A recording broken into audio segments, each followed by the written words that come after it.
২৬ November মঙ্গলবার চট্টগ্রামে ISKCON সদস্যদের হাতে আইনজীবী সাইফুল ইসলাম আলিফ হত্যার ঘটনায় তার জানাজায় অংশ নিতে গেল ২৭ নভেম্বর বুধবার চট্টগ্রাম যান বৈষম্যবিরোধী ছাত্র আন্দোলনের সমন্বয়ক সার্জিস আলম ও হাসনাত আবদুল্লাহ। জানাজা ও কবর জিয়ারত শেষে ঢাকায় ফেরার পথে সন্ধ্যা ৭:৩০টার দিকে চট্টগ্রাম কক্সবাজার মহাসড়কের চুনতি ইউনিয়নের হাজির রাস্তার মোড়ে হাসনাত আবদুল্লাহ ও সার্জিস আলমকে বহন করা মাইক্রোবাস ট্রাকের ধাক্কায় দুমড়ে মুচড়ে যায়। Double million offer Walton fridge কিনে পেতে পারেন ২০ লক্ষ টাকা, রয়েছে কোটি কোটি টাকা নিশ্চিত উপহার।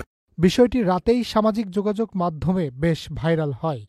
বৈষম্য বিরোধী ছাত্র আন্দোলনের নেতারা দাবি করছেন এটি হত্যাচেষ্টার জন্য করা হয়েছে। তবে গাড়ির সামনের অংশে ক্ষতি হলেও গাড়ির ভেতরে থাকা সবাই অক্ষত থাকে। এ ঘটনার পরপরই ২৭ নভেম্বর রাতেই ঢাকা বিশ্ববিদ্যালয় ক্যাম্পাসে প্রতিবাদী মিছিল করে ছাত্ররা। ঘটনার রেশ যেতে না যেতেই ২৮ নভেম্বর বেলা ১২টায় হাসনাত আবদুল্লার গাড়িতে আবারও পিকআপ গাড়ির ধাক্কা দেওয়ার খবর শোনা গেছে। সমন্বয়ক সার্জিস আলম দুপুরে তার ভেরিফাইড ফেসবুক পোস্টের মাধ্যমে খবরটি নিশ্চিত করেছেন।